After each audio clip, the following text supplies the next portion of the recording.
Cek suara tes. Cek suara tes. Cek suara, cek suara.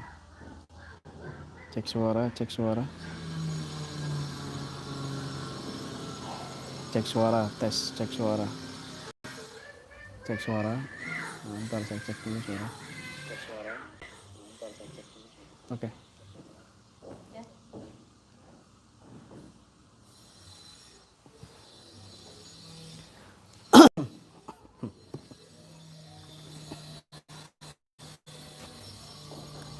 Assalamualaikum warahmatullahi wabarakatuh.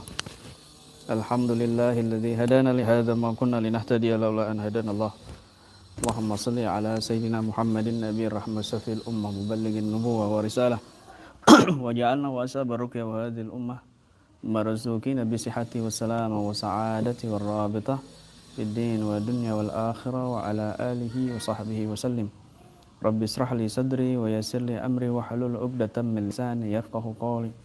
Rabbana afriq alaina sabran wa tawaffana muslimin. Amma ba'd. Alhamdulillah.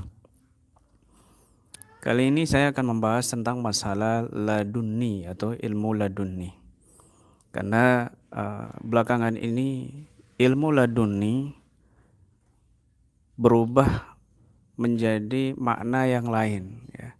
Ilmu laduni berubah menjadi istilah-istilah yang jauh dari makna yang sesungguhnya, begitu, ya. Saya akan mengambil rujukan dari kitabnya Al-Manhaj As-Sawi Syarh Ushul Tariqati Sada Al-Ba'alawi, yaitu Al-Habib Zain bin Ibrahim bin Samit, ya, tentang Al-Fasl Khamis fil ilmillah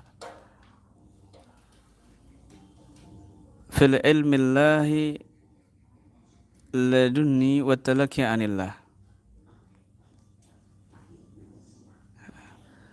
tentang ilmu ladunni Allah dan talaki anillah, langsung bertalaki dengan Allah Subhanahu wa taala. Karena sebagian masyarakat, ya, terutama mereka yang berkecimpung di dunia supranatural, sering menyebut kata-kata ladunni atau ilmu ladunni, ya, karomah, atau mungkin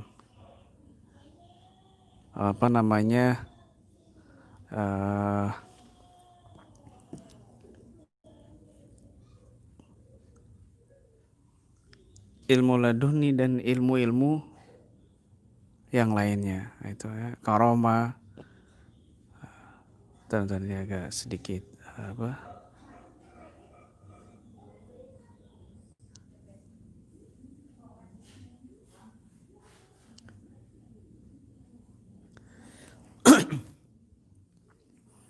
kita akan bahas ini secara tuntas, ya.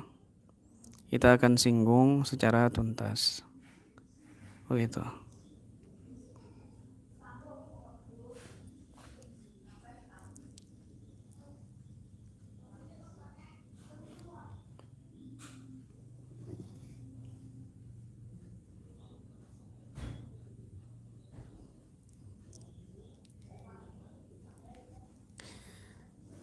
Banyak disalahgunakan kata kalimat laduni dalam ilmu yang tidak tepat secara makna, gitu.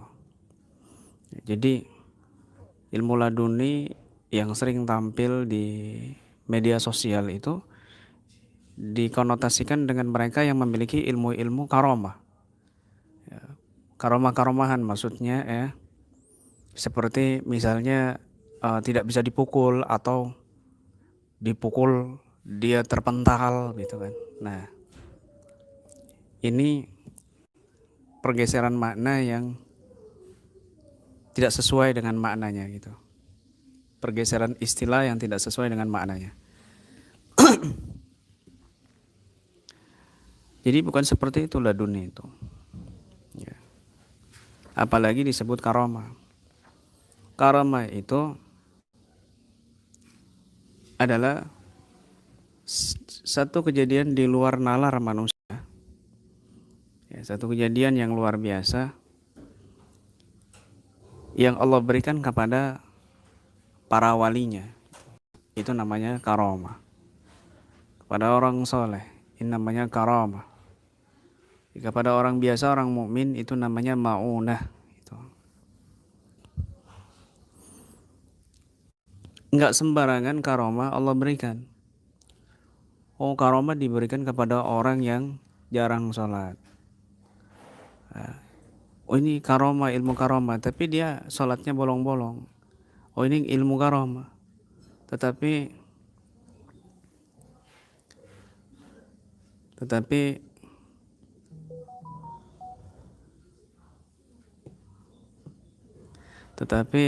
apa namanya, ibadahnya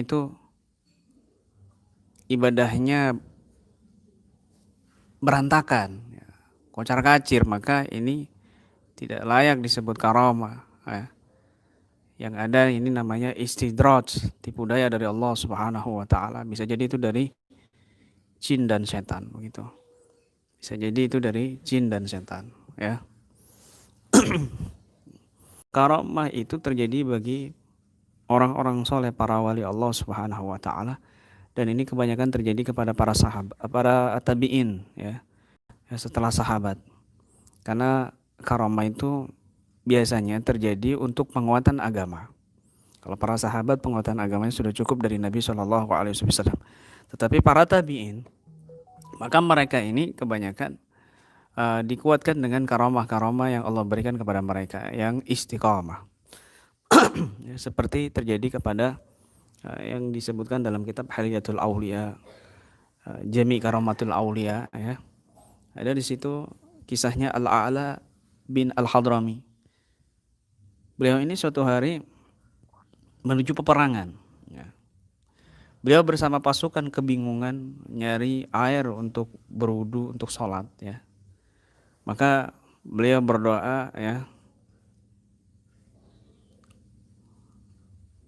Beliau berdoa, Allahumma ya Halim, ya Alim, Allahumma ya Alim, ya Halim, ya Aliyu, ya Azim, ana abiduk nuqatil fi sabili aduwik, nuqatil aduwak, ya. Nuqatil aduwik, ana abiduk wa fi sabilik nuqatil aduwak, ya.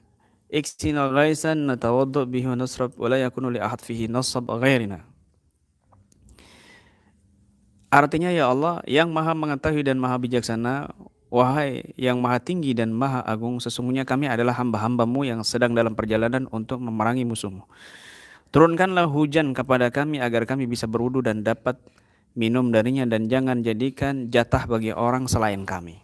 Nah, kemudian para sahabatnya, ya, teman-temannya ini mengatakan, bercerita, belum jauh jarak perjalanan yang kami tempuh, kami tiba di sebuah sungai deras yang airnya berasal dari air hujan. Kemudian Al-A'la berkata, kita berhenti di sungai ini dulu untuk minum. Salah satu sahabatnya, ya, temannya ini mengisi bejana dengan air sungai itu. Lalu sengaja bejana yang diisi air itu ditinggalkan, ya. Tujuannya nanti dia mau balik lagi untuk membuktikan apa benar ucapan si Al-A'la ini, gitu.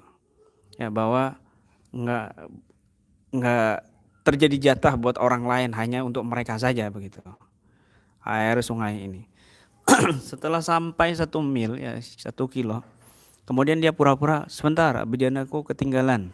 Nah, akhirnya dia mengambil bejananya lagi, dan dia melihat, subhanallah, betul bahwa seolah-olah tidak ada kejadian hujan atau sungai di sekitarnya, nggak ada sama sekali. Hanya ada bejana di situ. Maka bejana itu diambil. Masya Allah. Ini namanya karamah dari Allah Subhanahu wa taala. Gitu. Dan panjang lagi ceritanya, ya, menggunakan doa-doa yang bersifat Ismullahil A'zam, begitu. Nah,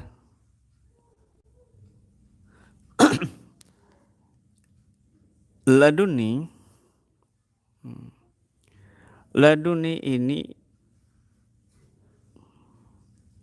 yang saya saksikan sendiri, ya, itu dengan mata kepala saya sendiri, itu sering terjadi kepada Al-Habib Umar bin Hafid, guru daripada guru-guru kami gitu. Ya, guru daripada seluruh para habaib. Ya, siapa yang tidak mengenal sosok Al-Habib Umar bin Hafid? Ya.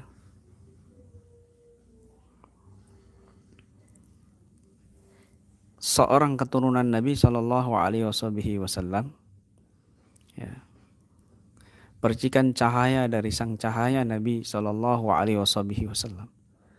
Secara nasab beliau darah Nabi, dan secara ilmu beliau juga tersambung dari para guru yang sanad, bahkan nasab juga tersambung dengan Nabi Shallallahu Alaihi Wasallam. Bahkan beliau ini bisa dikatakan pewaris yang sempurna Nabi Shallallahu Alaihi Wasallam, khalqan wa akhlaqan, ya, secara fisik dan juga secara akhlak begitu. Luar biasa. Kenapa saya katakan beliau ini sosok ulama yang memiliki ilmu laduni?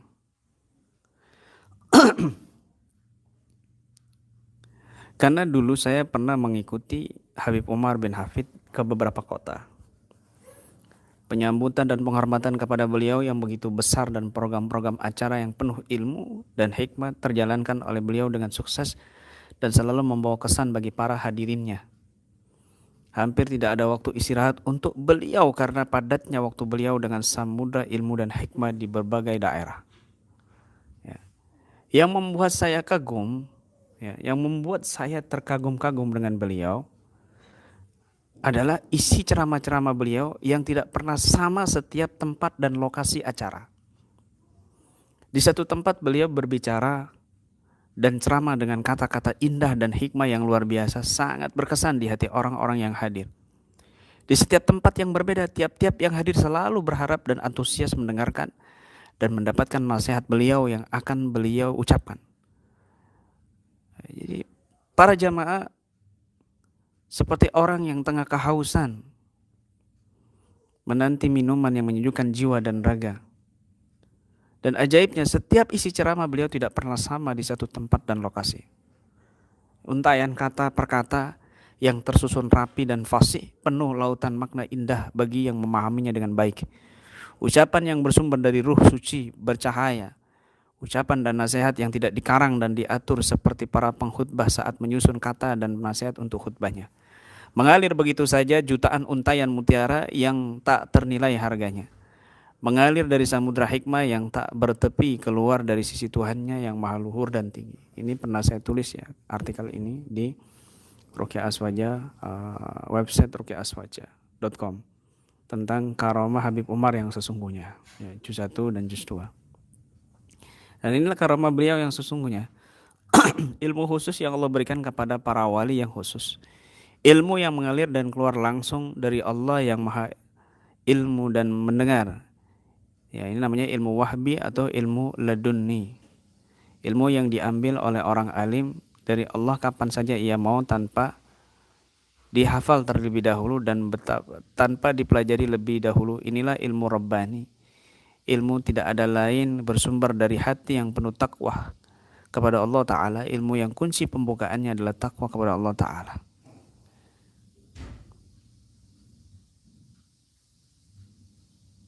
Ya, ilmu laduni semacam ini para datuk beliau telah mendahuluinya dan memahami kebanyakan, dan memang kebanyakan dari kalangan keluarga Nabi Shallallahu Alaihi Wasallam. Datuk luhur beliau Al-Imam Zaiduna Ali bin Abi Thalib karamallahu wajha wa radhiyallahu anhu pernah menyatakan, "Lau tuyat li wisadatun la hakamtu baina ahli Taurah bi Tauratihim wa ahli Injil bi Injilihim. Wala qultu fil ba' min bismillah wa qara 70 jamalan." Kata beliau Ali bin Abi Thalib, ya, datuk para habaib, datunya Al-Habib Umar, andai kepemimpinanku diperluas, niscaya aku akan menghukumi penganut Taurat dan landasan Taurat dengan landasan Taurat mereka. Dan aku akan menghukumi ahli Injil dengan landasan Injil mereka. Dan aku akan menjelaskan huruf ba dalam bismillah yang lembaran-lembaran buku yang hanya bisa ditampung 70 ekor unta. Masya Allah. Menjelaskan huruf ba saja, penjelasannya itu ditulis buku yang bisa ditampung 70 onta. Subhanallah. Luar biasa. Ini namanya ilmu laduni. Nah, di dalam kitab ini Al-Imam Al-Jusawi dikatakan kan Al-Imam Malik bin Anas rahimahullah yaqul laisal ilmu bi kasrati riwayah wa innamal ilmu nurun yaghdifuhu Allahu fil qalbi. Ilmu itu bukan karena banyaknya periwayatan. Sesungguhnya ilmu itu adalah cahaya yang Allah tanamkan di hati seorang hamba.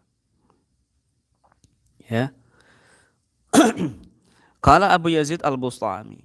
Abu Yazid Al-Bustami mengatakan radhiyallahu anhu, al-ilmu laduni huwa alladhi yanfatihu fi sirril qalbi min ghairi sababin ma'luf min kharijin.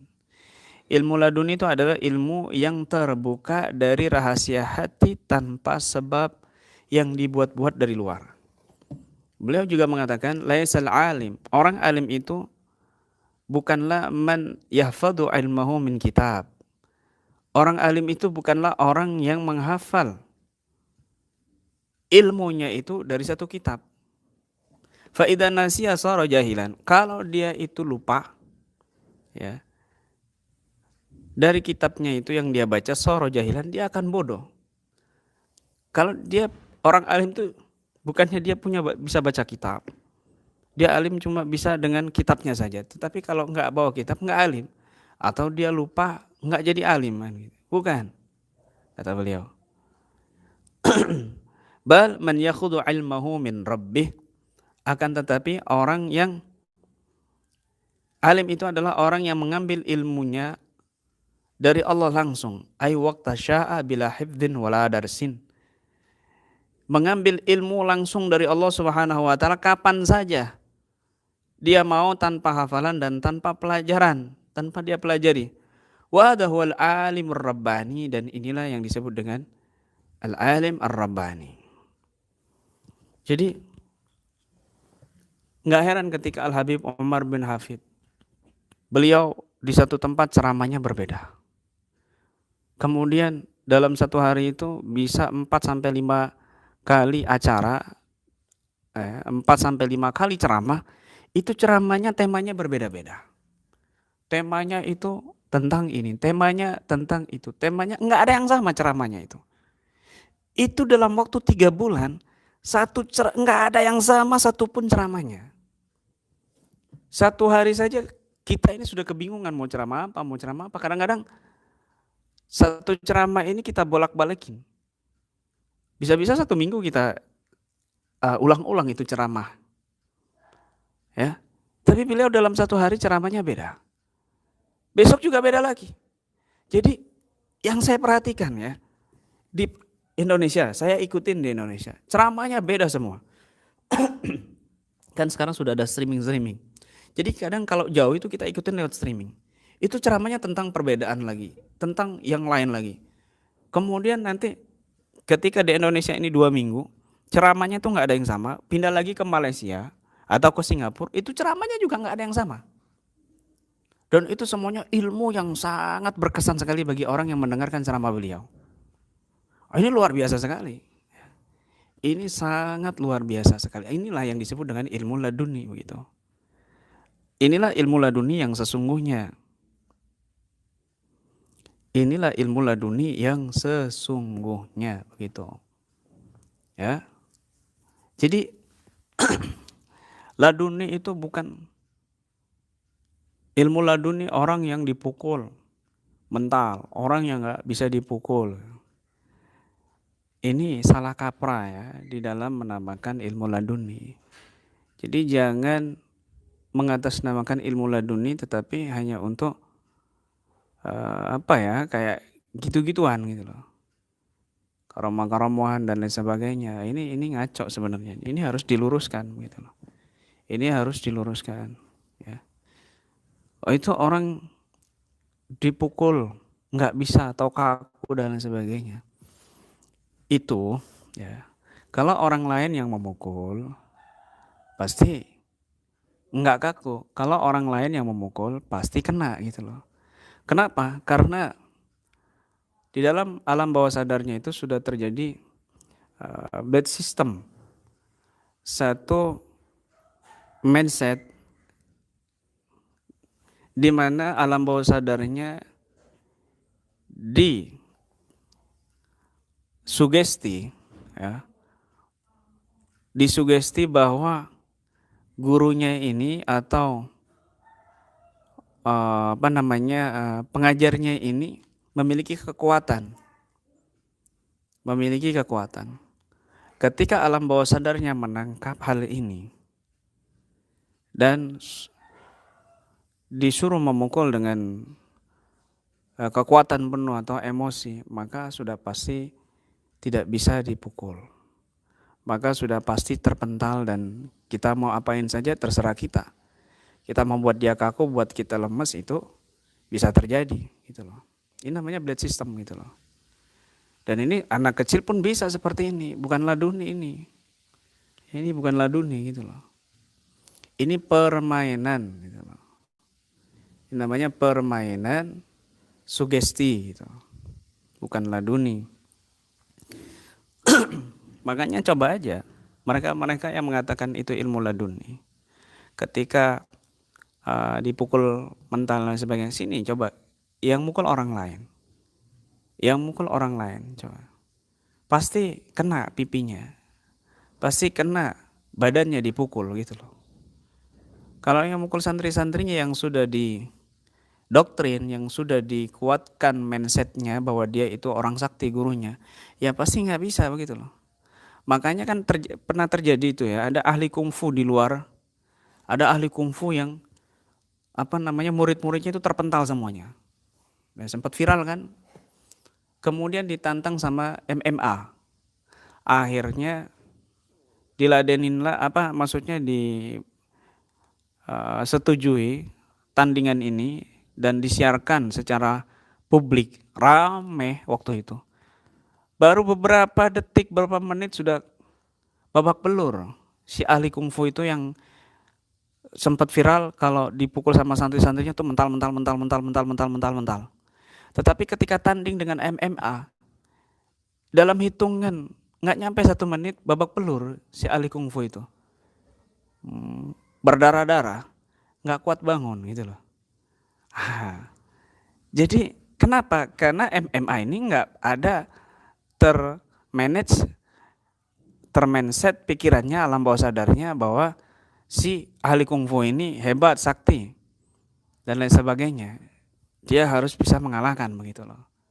MMA ini ibaratnya bukan muridnya si ahli kungfu ini, tapi orang luar itu. Sama semua orang-orang yang mengatakan ilmu laduni juga begitu. Kalau santrinya yang mukul ya lepas, nggak bisa, kaku. Tapi kalau orang lain yang memukul, ya kena gitu loh. Oh dia kebal, oh sini orang lain yang nusuk pasti kena gitu loh. Ada trik-triknya juga itu, pisau-pisaunya kan begitu. Nah inilah salah kaprah yang terjadi pada istilah ilmu laduni. Jadi jangan terkecoh, jangan terkecoh ini ilmu laduni, karamah, Sunan Kalijaga. Sunan Kalijaga nggak mengajarkan seperti itu. Sunan Kalijaga itu mengajarkan sedulur papat limo pancer, tentang masalah ruh, tentang masalah nafas, man arafa nafsa faqad arafa rabbah. Mengajarkan itu, bukan mengajarkan ilmu-ilmu kesaktian. Bahkan beliau sendiri itu sangat menghindari yang seperti itu. Nah, itu terjadi di film-film. Lebih dasar dari yang di film, itu karomah namanya. Dan itu nggak diminta-minta. Jadi karomah ini bukan diminta ya. Misal, karomah, saya ada keperluan ini, saya harus keluarkan karomah. Nggak bisa. Karomah itu muncul sendiri dan itu terserah Allah, bukan terserah kita. Bukan terserah si orang soleh itu, bukan terserah si wali itu, bukan. Jadi terserah Allah karomah mau dikeluarkan kapan begitu. Dan bagi para wali Allah itu karomah itu aib. Innal karamah haidun, kata sebagian ulama. Karamah itu haid, menstruasi perempuan. Jadi mereka ini yang menunjuk-nunjukkan karamah ini nggak mungkin para wali ini, karena itu aib gitu loh. Bagi para wali sendiri itu karamah itu aib. Haid ibaratnya begitu. Jadi nggak mungkin lah apa kalau perempuan menstruasi haid, mereka mau menunjukkan, oh saya haid, hore, saya menstruasi ini. Kan nggak mungkin begitu loh. Demikian juga para wali ketika mereka mendapatkan karamah, bagi mereka ini haid, malu gitu loh. Malu. Bukan malah senang, bukan malah bangga gitu. Malu gitu. Alhamdulillah min dzalik. Jangan sampai kita tertipu dengan kesaktian-kesaktian yang sesungguhnya itu adalah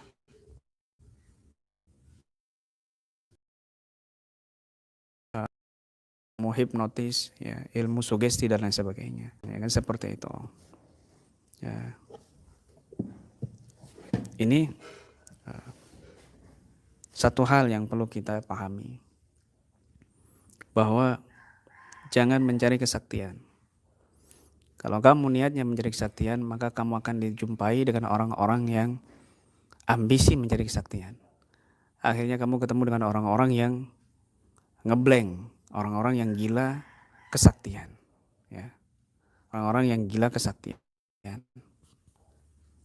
Jangan, tapi carilah keistiqomahan. Maka kamu akan dijumpai dengan orang-orang yang al-istiqamah, orang-orang soleh. Begitu. Ya, melihat orang-orang soleh itu jangan di akhir ya, tetapi di awal.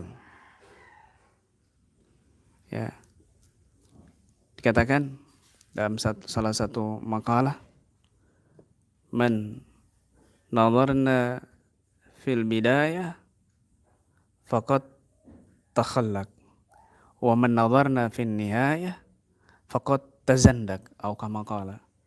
Barang siapa yang memandang kami di awal kami menjalani napak tilas menuju Allah Subhanahu wa taala, maka dia benar-benar telah mengikuti kami. Mujahadahnya, zikirnya bagaimana, ibadahnya bagaimana, belajarnya bagaimana, talabul ilminya bagaimana, maka dia benar-benar mengikuti jalan yang benar, jalan mereka gitu. Wa man nadhara fin nihayah, tetapi kalau dia cuma melihat kami di akhir-akhir saja, karomahnya, kesaktiannya ya, kehebatannya, karomahnya saja yang dilihat, maka faqad tazandak, dia akan menjadi orang yang zindik, ya, mendekati kafir, naudzubillah min dzalik gitu. Ya, mudah-mudahan ini bisa bermanfaat untuk semuanya. Dan nanti jam 1 ya, jam 1 saya ada streaming pengobatan. Nanti jam 1 ada streaming pengobatan di sini, online ya, ruqyah online. Bagi yang mau mengikuti ruqyah online bersama saya, nanti streaming bersama beberapa pasien terakhir ini ya.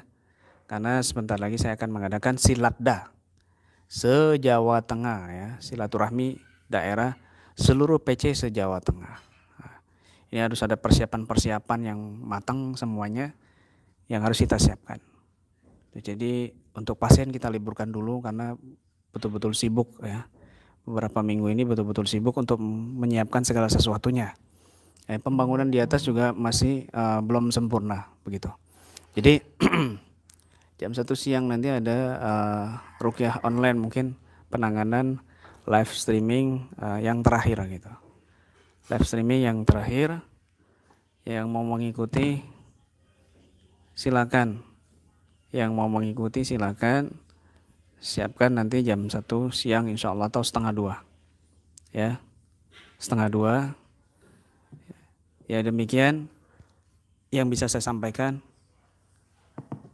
kurang lebihnya saya mohon maaf. Usikum wa nafsi bitaqwallah, wabillahi taufiq wal hidayah wa ridha wal inayah, ila liqa.